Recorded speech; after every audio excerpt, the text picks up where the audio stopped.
Hello friends, ನಾನು ದೇವಿಕಾ. ಹಳ್ಳಿ ರುಚಿ ಅಡುಗೆ ಮನೆಗೆ ಸ್ವಾಗತ. ಇವತ್ತಿನ ರೆಸಿಪಿ ಪನ್ನೀರ್ ಚೆನ್ನ ಮಸಾಲ. ಬನ್ನಿ ಏನೇನು ಇಂಗ್ರೀಡಿಯೆಂಟ್ಸ್ ಬೇಕು ಅಂತ ನೋಡೋಣ, ಹಾಗೆ ಹೇಗೆ ಮಾಡೋದು ಅಂತ ನೋಡೋಣ.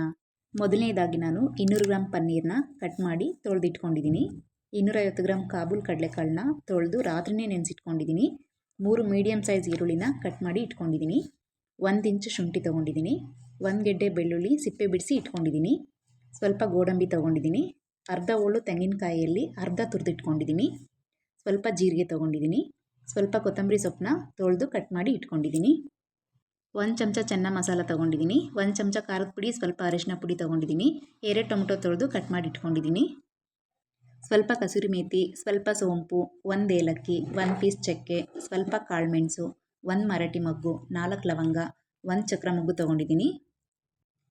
1 ಸ್ಪೂನ್ ಧನಿಯಾ ಪೌಡರ್ನ ತೊಗೊಂಡಿದ್ದೀನಿ. 1 ಚಮಚ ತುಪ್ಪ ತೊಗೊಂಡಿದ್ದೀನಿ. ಬನ್ನಿ ಹೇಗೆ ಮಾಡೋದು ಅಂತ ನೋಡೋಣ. ಮೊದಲಿಗೆ ಸ್ಟವ್ ಮೇಲೆ ಕುಕ್ಕರ್ನ ಇಟ್ಟಿದ್ದೀನಿ. ನೆನೆಸಿಟ್ಟಿರೋ ಕಡಲೆಕಾಳನ್ನ ಹಾಕಿದ್ದೀನಿ. ಕಾಳು ಮುಳುಗೋ ಅಷ್ಟು ನೀರು ಹಾಕೋತಾ ಇದ್ದೀನಿ. ಸ್ವಲ್ಪ ಅರಿಶಿನ, ಸ್ವಲ್ಪ ಎಣ್ಣೆ, ರುಚಿಗೆ ತಕ್ಕಷ್ಟು ಉಪ್ಪು ಹಾಕಿ 4 ವಿಸಲ್ ಮಾಡಿಸ್ಕೊಂಬಿಡೋಣ. ಇನ್ನೊಂದು ಕಡೆಗೆ ಮಸಾಲೆ ಹುರ್ಕೊಳ್ಳೋಣ. ಸ್ಟವ್ ಮೇಲೆ ಒಂದು ಕಡಾಯಿ ಇಟ್ಟಿದ್ದೀನಿ. ಸ್ವಲ್ಪ ಎಣ್ಣೆ ಹಾಕೋತಾ ಇದ್ದೀನಿ. ನಾನು ಮೊದಲೇ ತೊಗೊಂಡಿದ್ದ ಈರುಳ್ಳಿಯಲ್ಲೇ ಅರ್ಧದಷ್ಟು ಈರುಳ್ಳಿನ ಹಾಕೋತಾ ಇದ್ದೀನಿ. ಧನಿಯಾ ಪೌಡರ್, ಚೆನ್ನ ಮಸಾಲ, ಕಸೂರಿ ಮೇಥಿ ಎತ್ತಿಟ್ಕೊಂಡು ಉಳಿದಿರೋ ಎಲ್ಲ ಇಂಗ್ರೀಡಿಯೆಂಟ್ಸ್ನು ಫ್ರೈ ಮಾಡಿಕೊಂಡು ರುಬ್ಕೊಬೇಕು.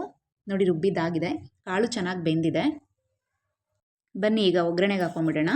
ಸ್ಟವ್ ಮೇಲೆ ಒಂದು ಕಡಾಯಿ ಇಟ್ಟಿದ್ದೀನಿ. 1 ಸ್ಪೂನ್ ತುಪ್ಪ ಹಾಕ್ತಾಯಿದ್ದೀನಿ. ಸ್ವಲ್ಪ ಎಣ್ಣೆ ಹಾಕೋತಾ ಇದ್ದೀನಿ.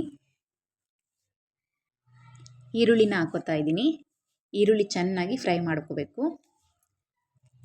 ಈರುಳ್ಳಿ ಫ್ರೈ ಆದ ನಂತರ ಧನಿಯಾ ಪೌಡರು, ಚೆನ್ನ ಮಸಾಲ ಹಾಕಿ ರುಬ್ಬಿದ ಮಸಾಲೆ ಹಾಕಿ ಬೇಯಿಸಿರೋ ಕಡಲೆಕಾಳನ್ನ ಹಾಕೋತಾ ಇದ್ದೀನಿ. ಸ್ವಲ್ಪ ಕಸೂರಿ ಮೇಥಿ, ಪನ್ನೀರ್ ಹಾಕಿ 10 ನಿಮಿಷ ಬೇಯಿಸ್ಕೊಂಡಿದ್ದೀನಿ. ನೋಡಿ, ಈ ಹದದಲ್ಲಿ ರೆಡಿಯಾಗಿದೆ.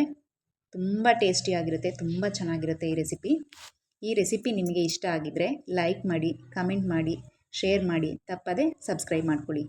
ಈ ವಿಡಿಯೋ ನೋಡಿದ್ದಕ್ಕಾಗಿ ಧನ್ಯವಾದಗಳು. Thank you.